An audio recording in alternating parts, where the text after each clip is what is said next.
Hi everybody, it is Barb here at Treats on a Leash. We've been having a lot of conversations in the store recently with pet food customers, new people who come in asking about dog food and how to determine if you're feeding a good food or not. We've done our dog food sessions on Sunday afternoons where people come in. We go through a variety of things concerning pet food, but we really thought it was important to go ahead and do some videos talking about what to look for in a good pet food. So this morning we stopped at the grocery store and we picked up a dog food bag and a cat food bag, and we want to go through some of those. We also posted an image on our Facebook page. Please look at that. It tells you things to avoid in pet food. This just kind of expands on that. So first of all, we have a bag of pet food here. We've covered up the brand because honestly, we want you to grab your pet food at home. We want you to look at the ingredient label. We want you to learn about what's in your pet food, whether it's good or bad, and whether you want to make a change. So first of all, this bag of food, the first ingredient is whole grain corn. Dogs are carnivores, guys. Our pets, especially our dogs, need that protein. The first ingredient in any pet food needs to be a specified protein. So the first ingredient here is whole grain corn. The second ingredient is meat and bone meal. Now that's a problem because it doesn't specify what kind of meat. Is it beef? Is it chicken? Is it turkey? We have no clue. What that allows this dog food manufacturer to do is vary up the recipes. They're going to use whatever they've got on hand. The recipe's not going to be the same each time. So that's why they say meat. They don't specify what it is. So that's when anything vague like that, you don't want in your pet food. Third ingredient is going to be corn gluten meal. So we're back to another carb. The first ingredient was a carb. The third is a carb. Fourth ingredient is beef fat. The next ingredient is going to be soybean meal, another carb. Next one is poultry byproduct.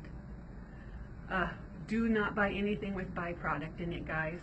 Byproduct are leftover things from the manufacturing of human goods, things that are not deemed consumable for humans.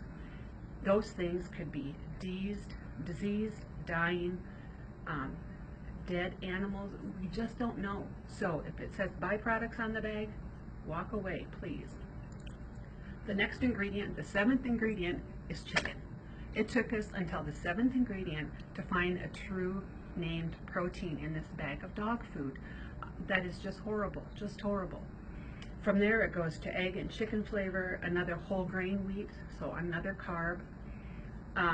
The very bottom of the list is going to be the vitamins and minerals that are added, and then food coloring. This specific dog food has food coloring in it. Something you don't want your pets to be eating on a daily basis, meal after meal after meal. One thing I do have to say is, I know some people are going to say, Barb, I get it. I know I'm not buying the best dog food, but it's what I can afford. And honestly, guys, this is what you need to know about dog food. So if you were to buy this brand of dog food, this is how much a 40-pound dog will eat a day. Our least expensive line of dog food has a 40-pound dog eating this much. You are going to feed less and you're going to feed quality ingredients. Your dog needs to eat so much more of these types of foods because the ingredients are poor. There are so many fillers in there.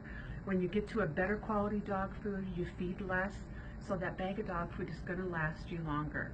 And of course, the higher in quality you go, the less you feed. This is another brand of our dog food. This is, I would say, a midline dog food that we have in the store. And that's what you're going to feed for a 40-pound dog in one day. In addition, you have to keep in mind, people say, you know, I'm feeding this and my dog's doing okay on it. Your dog may look okay on the outside. You don't know what's going on the inside. There are just so many unknowns. And honestly, do we want our dogs to do okay, or do we want them to thrive? So really consider, look at your bag, look at the ingredients. If you have questions, bring it in and we'll talk with you about it. I could sit here and name a handful, 2 handfuls of pet foods that are poor, that a lot of people think are good. But we'd rather have you do the research on what you're feeding. So grab the bag, look at the ingredient panel. If it's got byproducts, if it's got BHA, if it's got ethoxyquin, if it's got a carb listed as the first ingredient, that is not what your pet needs. So consider coming in, talking to us. If we aren't familiar, we will pull it up on the computer and go over your pet food with you together if it's one that we don't know a lot about. But we truly want your pets to thrive. We've been there. We've lost one dog who had 2 forms of cancer. Belle had kidney issues, and if we had done better feeding our pets, they would have had longer lives. So there's no judgment when we talk about this with you. It's just wanting you to do better because we know the guilt of having not done the best we could. So that's the dog. Let's switch to the cat for a minute here.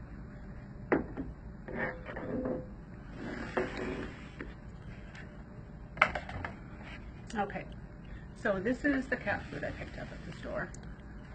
It's a really cute package. Don't be sucked in by those packages, guys, because that's what they want. Cats are obligate carnivores, and I forgot to say, let me tell you that our dogs share 99% of their DNA with wolves. So truly, they need the meat. Cats are obligate carnivores. They share 95% with wild cats. Obligate carnivore means they are carnivores out of necessity. So even more than dogs, cats need that protein. So, in looking at the ingredients on this bag, first ingredient, whole grain corn. We're starting out with the carb again, not what we want. Second ingredient is soybean meal, another carb. Third ingredient is wheat middlings. I honestly had to look that one up. It is the byproduct of the wheat milling. So we've got 3 carbs right off the bat. Fourth ingredient is chicken byproduct. You know that byproduct is a bad word. Next is corn gluten meal, another carb, animal fat, ocean fish meal. We don't know what kind of fish. And then tuna meal. So it took us to the 8th ingredient before we had an identifiable protein in here, other than the chicken byproduct, and we don't even count that as a protein. The one thing I have to tell you with this is if you were feeding a 5 to 10 pound cat, you would feed 2/3 of a cup. Our foods on the shelf are at a half a cup. Again, you're going to feed less, you're feeding good quality ingredients, and your pet's going to thrive, not just do okay. One other thing that I wanted to touch on, with some of these ingredients that just seem so mysterious, what are they? Meat meal, a byproduct. You know, if you were going out to dinner and the waiter handed you a menu and on the menu it said meat, I would want to know, what am I getting? And the same should be true when you pick up a pet food bag. You should know exactly what kind of protein that food is made of, and it needs to be first for dogs and cats. Don't settle for anything less.